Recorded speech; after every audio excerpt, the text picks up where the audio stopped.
The live TV, सच सबसे आगे। नमस्कार, मैं हूं रंजीत झा और आप देख रहे हैं द लाइव टीवी। बड़ी खबर सामने आ रही है। एनडीए सरकार बनाने में मोदी जी को तीसरी बार प्रधानमंत्री बनाने में किंग मेकर की भूमिका निभा रहे एनएन फैक्टर नीतीश बाबू और नायडू बाबू को मोदी जी ने पहला झटका दे दिया है। दरअसल ये दोनों किंग मेकर तो इसी शर्त पर बन रहे थे कि इनकी मनचाही जो मुरादें हैं वो पूरी कर दी जाएंगी, जैसे मंत्रालयों में इनकी हिस्सेदारी अधिक से अधिक हो। ऐसा ही लगातार कहा जा रहा था कि यही होने भी वाला है। चंद्रबाबू नायडू कहेंगे कि स्पीकर का पद मुझे दे दीजिए, वित्त मंत्रालय या वित्त राज्य मंत्रालय दे दीजिए, 5-5 मंत्री पद दे दीजिए। ये तमाम मांगे उनकी थी।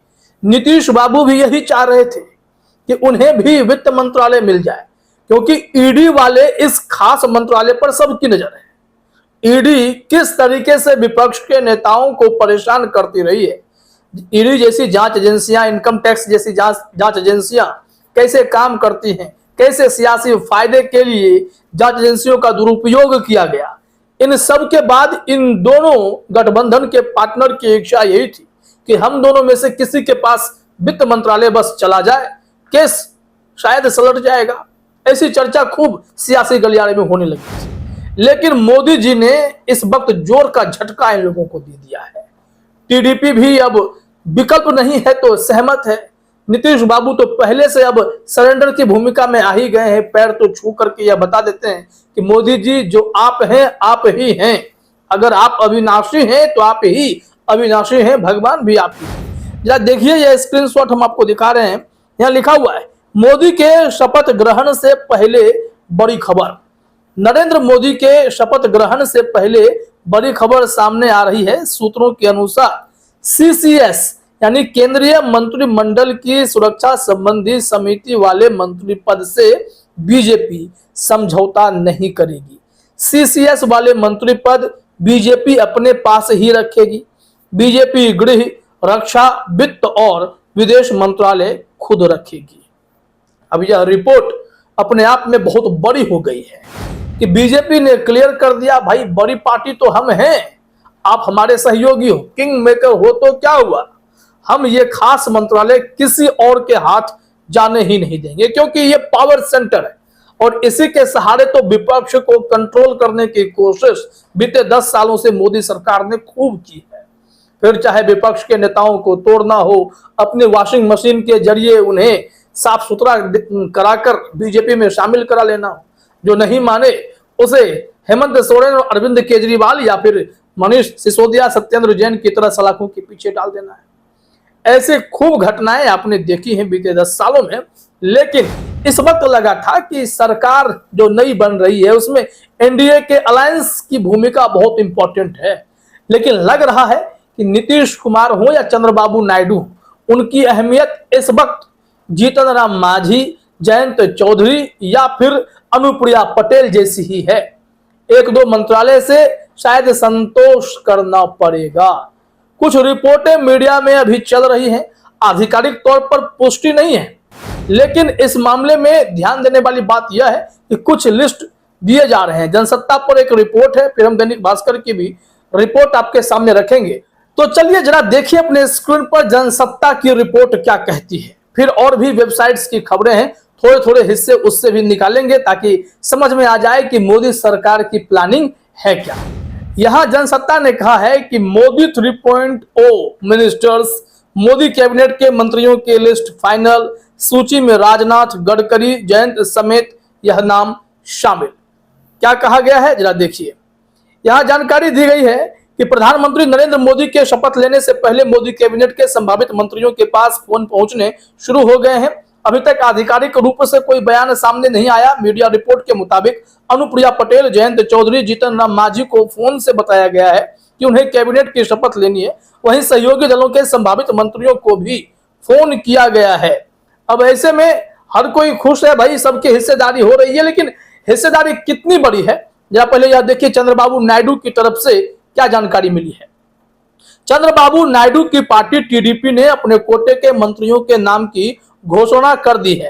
टीडीपी नेता जयदेव गल्ला ने एक्स पर लिखा, उनकी पार्टी को मोदी 3 मंत्री परिषद में 1 कैबिनेट और 1 राज्य मंत्री का बर्थ मिला है।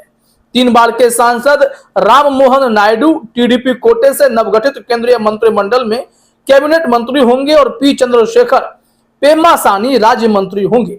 मतलब कहां 5 मंत्री पद, एक स्पीकर का भी पद चाहिए था। यहां पर चंद्रबाबू नायडू के लिए खतरे की घंटी बज गई है। मात्र 1 कैबिनेट और 1 राज्य मंत्री का पद मिला है। जब इन्हें 16 सांसद होते हुए इतनी छोटी भूमिका मिली है, हिस्सेदारी मिली है, तो फिर नीतीश कुमार तो इनसे कम ही हैं। 12 सांसद लेकर गए और वैसे में उनकी भूमिका भी कमजोर पड़ने वाली है। अभी तक जिनके जिनके पास फोन जा चुका है जरा देखिए। Rajnath Singh BJP, Nitin Gadkari BJP, Piyush Goyal BJP, Jyotiraditya Scindia BJP, Jayant Chaudhary RLD यानी RLD, Anupriya Patel Apna Dal, Ramnath Thakur JDU, Mohan Naidu TDP, Jitan Ram Manjhi Hindustani Awam Morcha, P Chandrashekhar Pemmasani TDP, HD Kumaraswamy JDS, Pratap Rao Jadhav Shinde की Shivsena, Jitendra Singh BJP, Annamalai BJP, Raksha Khadse BJP, Manohar Lal Khattar BJP, Rao Inderjit Singh BJP. BJP के नाम अधिक हैं, बाकी जो छोटे छोटे दल हैं उनके एक उम्मीदवारों के नाम दिखाई पड़ रहे हैं। सिर्फ चंद्रबाबू नायडू के 2 दिखाई पड़े। जेडीयू का नाम तो सिर्फ रामनाथ ठाकुर का ही यहाँ पर दिखाई पड़ रहा है। क्या एक ही मंत्री पद उन्हें मिलने जा रहा है या ललन सिंह के लिए भी कुछ है, भूमिका तय है, या ललन सिंह को नहीं मिलेगा कुछ भी? यह भी एक शक के घेरे में सवाल आया है। अब इसमें से जरा दैनिक भास्कर की रिपोर्ट देखते हैं। दैनिक भास्कर ने बहुत ही अच्छे से एक्सप्लेन करने की कोशिश की है। हेडलाइन में ही लिखा गया था कि ईडी वाली मिनिस्ट्री के लिए बीजेपी, टीडीपी, जेडीयू आमने सामने हारकर भी स्मृति समेत 3 नेता मंत्री बनेंगे। यूपी राजस्थान को झटका लग रहा है, इनकी हिस्सेदारी कम की जा रही है। अब देखिए कि जानकारी क्या है। माना जा रहा है कि टीडीपी को 4, जेडीयू को 3, एलजेपी शिवसेना को 2-2 मंत्री पद मिल सकते हैं। हालांकि नीतीश ने 4 कैबिनेट और 1 राज्य मंत्री पद की डिमांड रखी।